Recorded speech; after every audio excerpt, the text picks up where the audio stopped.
Ξύπνησα πρωινιάτικα αρχίζοντας τη μέρα. Κάθισα και σκέφτηκα πως θα τα βγάλω πέρα. Ήρθε στο μυαλό μου η καλύτερη ιδέα. Θα κάθομαι στο κινητό και όλα θα είναι ωραία. Έπειτα θα φτιάξω το καλύτερο beat. Μόλις το ξανάκουσα είναι τόσο mid. Μετά θα βγω με φίλους και θα είμαστε όλοι. Το βράδυ θα κοιμάμαι και η λούπα στο repeat. Βλέπεις, ζούμε όλοι την ίδια ζωή.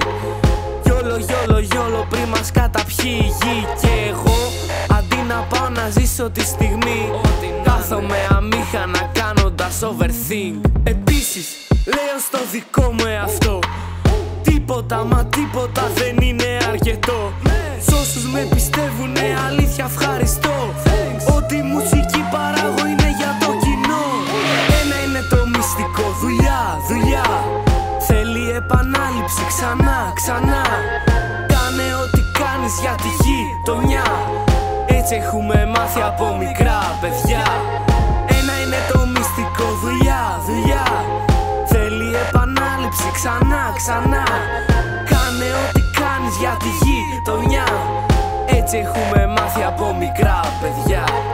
Όλα πάντα φαίνονται κρυφά πίσω από τις κάμερες. Δύο χαρακτήρες εναντίον, το κατάλαβες? Κάνε μου τη χάρη και σε πρότυπα μη χάνεσαι. Όλα αυτά με το καιρό να ξέρεις πάντα αλλάζουνε.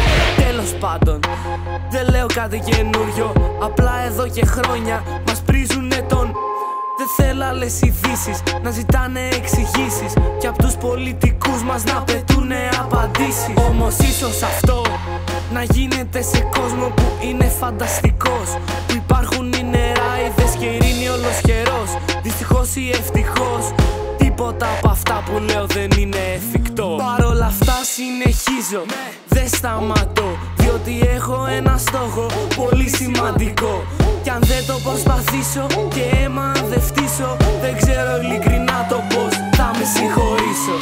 Ένα είναι το μυστικό, δουλειά. Θέλει επανάληψη ξανά. Κάνε ό,τι κάνεις για τη γειτονιά. Έτσι έχουμε μάθει από μικρά παιδιά. Ένα είναι το μυστικό, δουλειά. Θέλει επανάληψη ξανά. Κάνε ό,τι κάνεις για τη γειτονιά. Έτσι έχουμε μάθει από μικρά παιδιά.